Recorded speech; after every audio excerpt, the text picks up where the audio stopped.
My name is Alexandra Chen, but everyone calls me Alex. For 3 years, I've worked as a receptionist at Elite Motors, Miami's most prestigious Ferrari dealership. But what my boss, Richard Sterling, never knew was that I was far more than just the woman who answered his phones. The morning everything changed started like any other. I arrived early at 7:30 a.m., the Miami sun already blazing against the gleaming rows of Ferraris worth more than most people's lifetime earnings. The dealership was a stunning piece of architecture, all glassed and sweeping curves, designed to showcase the multimillion-dollar inventory inside. I remember straightening my simple black blazer before unlocking the front doors, the familiar scent of leather and new car interiors greeting me. "Morning, Alex," called out Marco, our head mechanic, as he wheeled a Ferrari F8 Tributo into the service bay. "Any chance of getting those overtime forms processed today? The guys are asking about last month's holiday weekend." I grimaced, thinking of the stack of overtime requests sitting in Richard's inbox. "I'll try again at the morning meeting," I promised. The service team had worked through Memorial Day weekend to handle a special event, but Richard had been too busy to approve their extra pay for 3 weeks straight. What no one at Elite Motors knew, not Richard, not the sales team with their matching Rolexes, not even kind-hearted Marco, was that I had a very personal interest in seeing the dealership run properly. The truth was carefully hidden in layers of holding companies and real estate trusts. I owned the land the dealership sat on, all 5 acres of prime Miami commercial property. It had been my grandfather's last gift to me before he passed away 3 years ago. "Property is power, little one," he told me from his hospital bed, his voice weak but his eyes sharp as ever. "But knowledge, knowing when to reveal your power, that's everything." So I followed his advice. I took the receptionist position at Elite Motors to learn the business from the ground up, watching and waiting. I had an MBA from Wharton and enough family money to never work again. But grandfather had taught me the value of understanding every level of a business. And what I've learned about Richard Sterling over 3 years made my blood boil. The morning meeting started at 9 a.m. sharp in the dealership's glass-walled conference room. Richard swept in last, as usual, his custom Tom Ford suit perfectly pressed. "Let's make this quick," he announced, not bothering to sit down. "Sales numbers for last month were decent, but I know we can do better. Jenkins, your team needs to push the F8s harder. We got too many sitting on the lot." I cleared my throat softly. "Mr. Sterling, about the service team's overtime forms." "Not now, Alex," he cut me off without even looking my way. "Sir, they've been waiting 3 weeks, and legally." Richard turned then, his face twisting into that familiar smirk that made my hand tighten on my notebook. "Look, if you're so concerned about a few hours of overtime, maybe you should find a job more suited to your capabilities. Answering phones can't be that demanding." The conference room went silent. I could feel Marco tensing behind me, could see Jenkins and the other salespeople suddenly finding their phones fascinating. "After all," Richard continued, clearly enjoying his audience, "it's not like you contribute anything meaningful here. You're just a receptionist. Frankly, a worthless one at that, since you can't seem to understand when to keep quiet." I felt a strange sense of calm wash over me. 3 years of watching Richard bully employees, dodge regulations, and cut corners had led to this moment. My grandfather's words echoed in my mind. "Knowledge is knowing when to reveal your power." "You're absolutely right, Mr. Sterling," I said quietly, reaching into my bag. "I am just a receptionist, but there's something you should see." I pulled out a thick manila envelope and removed several documents, sliding them across the polished conference table. "This is the deed to the land Elite Motors sits on. And these are the property tax records for the past 3 years. Richard glanced at the papers dismissively. "What's your point?" "The dealership has a long-term lease with some investment group. Chen Holdings or something. Chen Real Estate Trust, actually." I corrected him. "Founded by my grandfather 30 years ago. I inherited it when he passed away 3 years ago, right before I started working here." The color began draining from Richard's face as the implications sank in. I continued, my voice steady. "I also have here a complete record of every regulatory violation you've committed since taking over as owner. Every falsified emissions test, every illegal markup, every instance of overtime denial." I placed another stack of papers on the table. "The Ferrari corporate office might be interested in these. They take their brand reputation very seriously." Richard's face had gone from pale to flushed with anger. You're bluffing. You can't. I can. I cut him off. And I will. You see, the lease agreement has some very specific clauses about regulatory compliance and ethical business practices. Clauses you violated repeatedly. I stood up, smoothing my blazer. You have until Monday morning to resign as owner and transfer your controlling shares to the employee trust I've set up. If you don't, I'll terminate the lease, notify Ferrari Corporate, and contact the Department of Labor about those overtime violations. I'm sure the Miami Herald would love the story too. The conference room erupted in chaos as I walked out. Marco caught up with me at my desk. 3 years, he said, shaking his head in disbelief. You worked the front desk for 3 years, dealing with his abuse when you owned the whole damn property. I smiled, thinking of my grandfather. I needed to understand the business from every angle. Needed to know its true value, its people. I gestured to the overtime forms on my desk. Speaking of which, let's get these processed. I think you'll find the new ownership much more prompt with payroll. Richard stormed out of the dealership an hour later, his face purple with rage. He tried to take the Ferrari he'd been using as his personal vehicle, but I'd already had Marco change the keys. The car belongs to the dealership, I called out as he stood fuming in the parking lot. But don't worry, I called you an Uber. After all, we wouldn't want to be worthless hosts. As his Uber pulled away, I sat down at my reception desk one last time and began composing an email to Ferrari's corporate office. By Monday morning, Elite Motors would have new ownership, new management, and a very different way of doing business. But first, I had some overtime forms to process. The weekend after my confrontation with Richard was anything but quiet.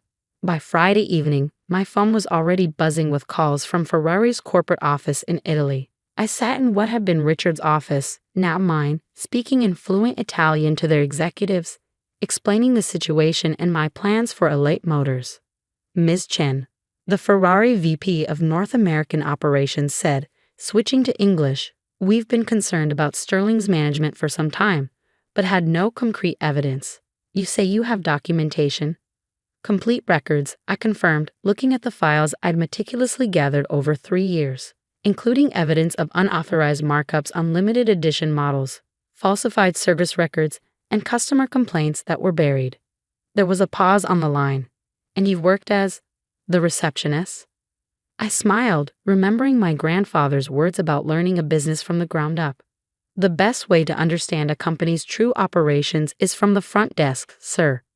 You see everything, hear everything, and most importantly, if you're patient, you can document everything. The VP chuckled. Your grandfather taught you well. Chen Holdings has been a respected name in Asian business circles for decades. We would be very interested in maintaining our relationship with Elite Motors under your leadership. By Sunday night, everything was in motion. Richard, faced with a choice between a graceful exit or legal destruction, had signed over his controlling shares to the employee trust I'd established. His last act was a desperate email to the staff, trying to paint himself as a victim of corporate espionage. I forwarded it to our lawyers without comment. Monday morning, I arrived early as usual, but not to sit at the reception desk. Instead, I gathered the entire staff in the showroom before opening. 60 pairs of eyes watched me as I stood in front of our flagship Ferrari SF90 Stradale. Many of you have questions, I began, about what happened Friday and what happens next. Let me be clear.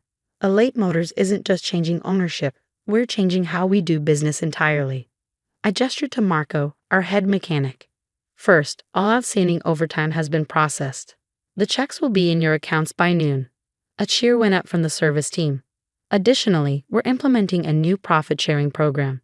Every employee, from sales to service to support staff, will now have equity in the dealership's success.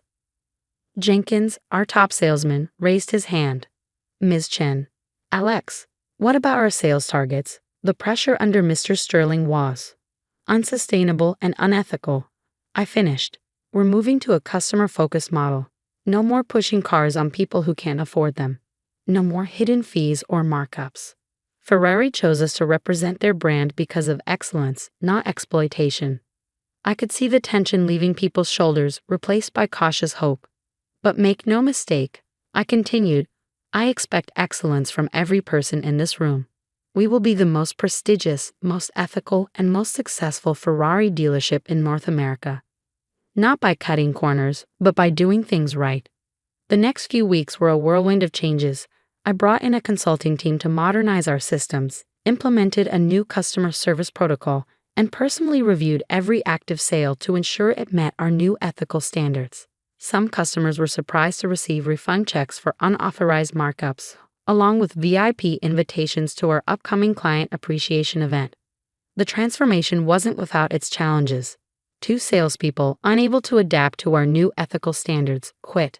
A few of Richard's old friends in the luxury car world tried to spread rumors about us. But the results spoke for themselves. By the end of the first month, our customer satisfaction scores had skyrocketed.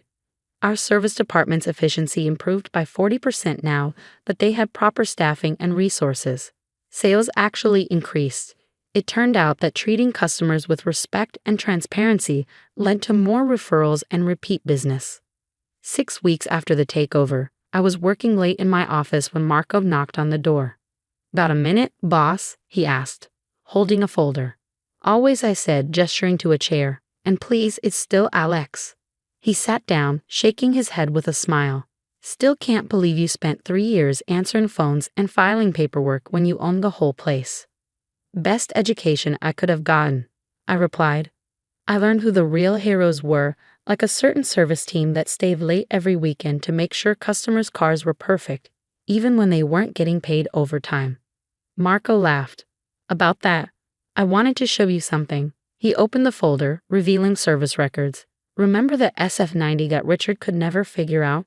The one with the intermittent electrical issue?" I nodded. It had been a source of constant customer complaints. "Well, with the new diagnostic equipment you approved and proper time to test it." He handed me the solution, neatly documented. "Fixed. Permanently." "Excellent work," I said, genuinely impressed. "Make sure the customer gets a detailed report and comp their next service as an apology for the wait." Marco stood to leave, then paused. "You know, the guys in service were talking. Richard used to say we were worthless grease monkeys. Called you worthless too. Funny how the worthless people turned out to be the ones who actually knew how to run this place right." After you left, I walked out to the showroom. The evening sun painted the Ferraris in shades of gold and crimson, their sleek lines reflecting the Miami sunset. On my grandfather's desk, now in my office, sat a framed photo of him standing in front of his first real estate acquisition. He was wearing overalls, having spent the day working alongside his maintenance crew. "Property is power," he'd always said. "But knowledge, knowing when to reveal your power, that's everything." I'd added my own lesson to his wisdom. True power isn't in humiliating others or proving your superiority. It's in building something meaningful, something that lifts everyone up. Elite Motors under Richard had been a monument to one man's ego. Now it was becoming something far more valuable. A business where excellence and ethics went hand in hand. Richard's worthless receptionist had turned out to be the owner he never saw coming. But more importantly, she turned his dealership into the success he could never achieve by valuing the very people he'd dismissed. The next morning, a familiar face appeared in the showroom. Richard's former assistant Lisa, who'd quit months ago after one too many verbal abuse incidents. "I heard things have changed," she said hesitantly. "That it's different now." I smiled, remembering how she'd always been kind to me when I was just the receptionist. "Very different. In fact, we're looking for a new customer relations manager, someone who knows our clients and understands the importance of treating people with respect." Her eyes widened. "Really? But I don't have a fancy degree or—" "You have something better," I cut in. "Experience, integrity, and first-hand knowledge of how not to treat people. When can you start?" As I showed her around her new office, I caught our reflection in the window. 2 women Richard had called worthless, now helping to run one of the most successful Ferrari dealerships in the country. The irony would have been sweet enough on its own. But the real victory wasn't in proving him wrong. The real victory was in proving ourselves right. 3 months after the takeover, Ferrari's corporate office sent a team to evaluate our operations. They spent a week reviewing every aspect of the business, from sales to service to customer satisfaction. Their final report was glowing, with one particular comment that made me smile. Elite Motors represents the perfect fusion of excellence and ethics. Ms. Chen's innovative approach, combining deep operational knowledge with a commitment to employee empowerment and customer satisfaction, sets a new standard for luxury automotive retail. I had the report framed and hung in the break room, right next to our new mission statement. Excellence is not what we do, it's who we are. Richard's name faded from Miami's luxury car scene, but Elite Motors thrived. Our employee trust grew in value month after month, creating wealth not just for the salespeople but for every person who contributed to our success. The once worthless receptionist had turned a toxic workplace into a model of ethical business practice. Sometimes, on quiet evenings after the showroom closes, I still sit at the front desk for a few minutes. It reminds me of those 3 years of watching, learning, and planning. But mostly it reminds me that true worth isn't in titles or power. It's in what you build, how you treat people, and the legacy you create. As for that overtime paperwork that sparked the final confrontation, it's now processed automatically every Friday with bonuses for exceptional service. After all, in a business built on excellence, no contribution is ever worthless. The story of Elite Motors spread through the luxury car world, a cautionary tale about underestimating people and the power of patient, principled leadership. Richard still sometimes drives past the dealership in his leased BMW, seeing his former empire now shining brighter than ever. But he doesn't stop in anymore. After all, his Uber rating isn't quite up to our standards.